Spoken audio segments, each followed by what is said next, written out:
Assalamualaikum warahmatullahi wabarakatuh. Kami dari kelompok 10 akan mempresentasikan materi dari bab 7 perangkat lunak, yaitu analisis dan tool design. Nah, adapun untuk anggota kelompoknya sendiri, yang pertama ada Anastasia, kedua ada saya sendiri Marifatul Ulfa, ada Sunari, dan juga Linda Wahyu Setioningsih. Nah, langsung saja untuk pembahasan yang pertama, yaitu ada data flow diagram. Data flow diagram atau yang biasa disebut DFD atau diagram alir data DAD adalah suatu diagram yang menggunakan notasi-notasi untuk menggambarkan arus dari data pada suatu sistem atau menjelaskan proses kerja suatu sistem, yang penggunanya sangat membantu untuk memahami sistem secara logika, terstruktur, dan jelas. Cara singkatnya, DFD adalah alat pemodelan untuk memodelkan alur kerja sistem. Nah, di sini adapun komponen data flow diagram sendiri, yang pertama ada user atau terminator, merupakan kesatuan di luar sistem yang memberikan input ke sistem atau menerima output dari sistem berupa orang, organisasi, atau sistem lainnya, digambarkan dengan persegi panjang. Kemudian proses merupakan aktivitas yang mengolah input menjadi output. Itu simbolnya sendiri digambarkan dengan persegi ataupun lingkaran. Yang ketiga ada data store, penyimpanan data pada database biasanya berupa tabel. Nah, ini untuk simbolnya bisa dilihat. Kemudian yang keempat ada data flow, merupakan aliran data pada sistem antar proses, antara terminator dan proses, serta antara proses dan data store. Untuk data flow diagram sendiri, yaitu terdapat dua bentuk DFD, yaitu diagram alur data fisik dan diagram alur data logika. Nah, untuk diagram alur data fisik sendiri lebih menekankan pada bagaimana proses dari sistem diterapkan. Kemudian diagram alur data logika sendiri lebih menekankan proses-proses apa yang terdapat di sistem. Nah, di sini untuk diagram alur data fisik digunakan untuk menggambarkan sistem yang ada. Penekanan dari DADF adalah bagaimana proses-proses sistem diterapkan, dengan cara apa, oleh siapa, dan di mana, termasuk proses-proses manual. Untuk diagramnya bisa dilihat di sini ada terminator yang konsumen, kemudian prosesnya ada identitas item, 2 melihat harga, sampai dengan 4. Kemudian yang kedua, diagram alur data logika lebih tepat digunakan untuk menggambarkan sistem yang akan diusulkan atau sistem yang baru untuk sistem komputerisasi.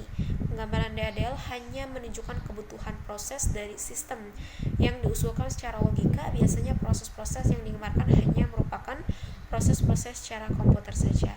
Untuk diagram alurnya sendiri bisa dilihat di sini ada file harga UFC, file trans sementara, dan ada yang lainnya. Di sini hanya merupakan proses-proses secara komputer saja. Nah, yang kedua ada struktur chart.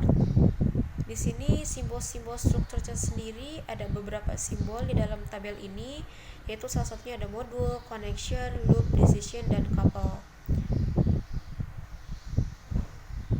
Nah, untuk struktur chart memiliki dua modul penggambaran sistem, yaitu transformer center dan transaction center. Nah, untuk struktur chart dengan model transformer center menggambarkan sistem dalam cabang utama, yaitu cabang input yang merupakan cabang yang akan menerima input dan menentukan status input untuk siap diproses. Yang kedua ada cabang proses yang merupakan cabang yang akan melakukan fungsi utama dari sistem, yaitu memproses input yang dikirim dari cabang input. Yang ketiga ada cabang output yang merupakan cabang yang akan memformat data. Nah, untuk sistemnya sendiri bisa dilihat di sini ada 3 sistem. Ada input A menjadi B, kemudian ada output B. Nah, untuk contoh transaction centernya sendiri di sini ada bisa dilihat. Nah, untuk selanjutnya, materi selanjutnya itu hipodiagram akan disampaikan atau akan dibacakan oleh teman saya. Selanjutnya C. Hipodiagram. Algoritma pemrograman. Hipo atau hierarki plus input proses output merupakan alat dokumentasi program yang dikembangkan dan didukung oleh IMB. Ini tuh menggambarkan modul-modul yang harus diselesaikan oleh pemrograman. Nah, sebenarnya alat ini itu alat dokumentasi program. Nah, sekarang itu banyak digunakan sebagai alat desain dan teknik dokumentasi dalam siklus pengembangan sistem. Nah, sasaran dari HIPPO itu telah dirancang dan dikembangkan secara khusus untuk menggambarkan suatu struktur yang bertingkat guna memahami fungsi-fungsi dari modul-modul suatu sistem. Dan HIPPO juga dirancang untuk menggambarkan modul-modul yang harus diselesaikan oleh pemrogram. HIPPO itu tidak dapat dipakai untuk menunjukkan instruksi-instruksi program yang akan digunakan. Samping itu, HIPPO menyediakan penjelasan yang lengkap dan input yang akan digunakan, proses yang akan dilakukan, serta output yang diinginkan. Nah, diagram HIPPO itu ada 3 macam. Dan yang pertama itu ada visual table of content. Diagram ini menggambarkan hubungan dari modul-modul dalam suatu sistem secara berjenjang. Nah, yang kedua itu ada overview diagram. Overview diagram digunakan untuk menunjukkan secara garis besar hubungan dari input, proses, dan output, di mana bagian input menunjukkan item-item data yang akan digunakan oleh bagian proses berisi langkah-langkah. Ada bagian output yang berisi hasil pemrosesan data. Nah, yang paling rendah itu adalah detail diagram. Detail diagram itu berisi elemen-elemen dasar dari paket yang menggambarkan secara rinci kerja dari fungsi atau modul. Nah, tujuan dari HIPPO. HIPPO adalah alat untuk perencanaan atau mendokumentasikan program. Sebuah model HIPPO terdiri dari bagian hierarki yang secara grafis mewakili kontrol program, struktur, dan satu set IPO atau input, proses, output grafik yang menggambarkan masukan, keluaran dari, dan fungsi yang dilakukan oleh setiap modul pada grafik hierarki. Nah, yang D, kekuatan, kelemahan, dan keterbatasan. Menggunakan teknik HIPPO, desainer dapat mengevaluasi dan memperbaiki program desain dan kekurangan yang benar setelah pelaksanaan. Mengingat sifat grafis dari HIPPO, pengguna dan manajer dengan mudah dapat mengikuti struktur program. Bagian hierarki berfungsi sebagai perencanaan yang berguna dan dokumen visualisasi untuk mengawali proses pengembangan program. Nah, grafik HIPPO menentukan untuk programnya setiap modul, input, output, dan algoritma. Nah, secara teori HIPPO itu kan menyediakan berharga jangka panjang dokumentasi, namun teks ditambah flowchart. Sifat grafik HIPPO membuat mereka sulit untuk mempertahankan, jadi dokumentasi sering tidak mewakili keadaan saat program. Pada dasarnya teknik HIPPO baik digunakan untuk merencanakan atau dokumen program terstruktur secara hierarkis. Nah, konsep dari HIPPO, sebuah paket HIPPO diselesaikan menjadi 2 bagian. Sebuah grafik hierarki digunakan untuk mewakili struktur top-down dari program. Untuk setiap modul digambarkan pada bagian hierarki. IPO, input, proses, output grafik digunakan untuk menggambarkan masukan untuk output dari dan proses yang dilakukan oleh modul. Nah, yang F, software HIPPO. Pada tahun 1970-an dan awal 1980-an, HIPPO dokumentasi yang digunakan disiapkan dengan tangan menggunakan template. Beberapa produk case dan program charting termasuk dukungan HIPPO. Nah, beberapa program bentuk generasi dapat digunakan untuk menghasilkan bentuk HIPPO. Contoh dalam bab ini disusun dengan menggunakan Visio.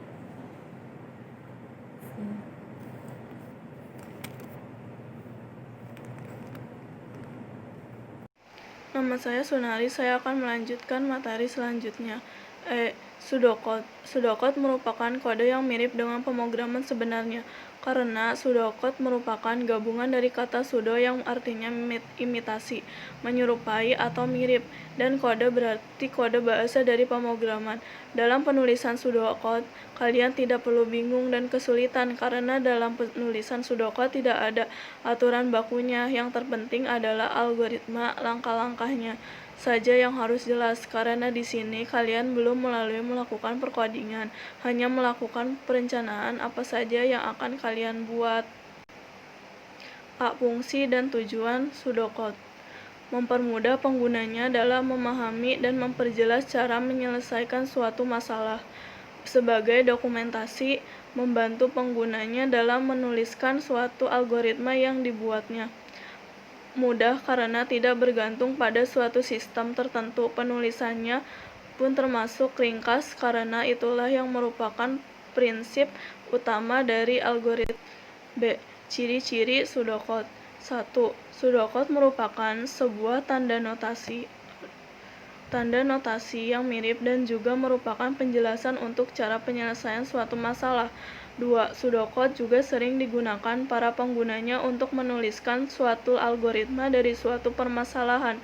3. Pseudocode berisi step-step langkah-langkah untuk menyelesaikan suatu masalah seperti halnya algoritma. Akan tetapi bentuk dari masalahnya itu sedikit berbeda dari algoritma. 4. Pseudocode tidak memiliki aturan baku yang mengikat penggunanya. 5. Pseudocode merupakan bahasa yang mirip dengan bahasa pemrograman, akan tetapi pseudocode menggunakan bahasa yang mudah dipahami secara universal dan lebih ringkas daripada algoritma. C. Struktur pseudocode. Ada 3 struktur yang membentuk sebuah pseudocode, yaitu judul, berisi judul algoritma, deskripsi, berisi deklarasi variabel dan konstanta, implementasi, berisi inti algoritma. Struktur ini sangat simpel, struktur yang menggambarkan bahwa pseudocode seperti perkodingan karena bentuknya hampir mirip kode pemrograman yang jadi hanya berbeda dari bahasanya yang mudah dipahami manusia. Setelah mengenal profil singkat dari pseudocode, mari sekarang saya perlihatkan contoh dari pseudocode. D. Contoh pseudocode. Di sini saya akan mencontohkan satu pseudocode, yaitu pseudocode menghitung luas persegi. Seperti yang kita ketahui bahwa luas persegi adalah sisi X sisi. Nah, untuk mendapatkan hal tersebut tertentu kita harus mengetahui nilai sisinya. Pada pseudocode, nilai sisi harus kita inputkan terlebih dahulu. Setelah itu kita akan memproses nilainya menggunakan rumus sisi X sisi. Bila sudah selesai, tinggal kita tampilkan ke layar. Berikut contohnya. Program hitung luas persegi, deklarasi parsisi integral, algoritma, read sisi, luas sisi, sisi print luas. F. Entity Relationship Diagram Model. Model Entity Relationship IR adalah jenis pemodelan basis data. Berdasarkan fakta pada entitas dunia nyata dan hubungan di antara mereka, kita dapat memetakan fakta dunia nyata dalam model basis data R. Model data R menciptakan seperangkat entitas dengan atribut-atributnya, serangkaian kendala dengan hubungan di antaranya. Model IR paling baik digunakan untuk desain konseptual dan database. Model IR dapat dipresentasikan sebagai berikut. Di sini ada atribut N, entity 1, atribut 2, relasi, atribut 1, atribut 2, entity 2, atribut N. 1. Entity dalam model R adalah dunia nyata yang memiliki beberapa properti yang disebut atribut.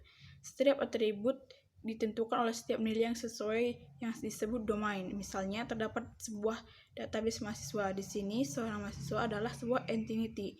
Mahasiswa memiliki berbagai atribut seperti name, nama, umur, dan tempat lahir, dan lain-lain. 2. Relasi merupakan hubungan logis antara entity disebut hubungan. Hubungan dipetakan dengan entity dalam berbagai cara. Memetakan kardinalitas menentukan jumlah asosiasi antara dua entity. Bentuk pemetaan kardinalitas yang ada dalam IR diagram adalah A. one-to-one, B. one-to-many, C. many-to-one, D. many-to-many. G. Kamus data. Kamus data harus memuat informasi tentang hal-hal berikut: data flow, data struktur, data elemen, data store, data processing. Aliran data yang digambarkan dengan menggunakan DVD seperti yang belajar sebelumnya dan diwakili dalam bentuk aljabar seperti yang simbol berikut ini. Ada beberapa simbol, yaitu terdiri dari dan atau n, pilihan optimal, literasi, perulang atau proses, pilihan salah satu pilihan yang ada, pemisah pilihan di dalam tanda, keterangan atau catatan, atau field kunci. Sebagian besar pengembangan perangkat lunak setuju bahwa perencanaan basis data adalah langkah pertama untuk merancang perangkat lunak. Cara desainnya menentukan tabel data sangat menentukan dalam keberhasilan pengembangan perangkat lunak. Setelah kegiatan mendesain tabel, kemudian dilanjutkan dengan membuat kamus data. Kamus data berfungsi sebagai dokumen yang menguraikan desain tabel-tabel yang dibuat, tipe data untuk setiap kolom, dan penjelasan singkat dari setiap bagian. Nah, ini dari hasil presentasi dari kelompok 10. Jika banyak kata yang kurang pas, mohon dimaklumi. Sekian dan terima kasih.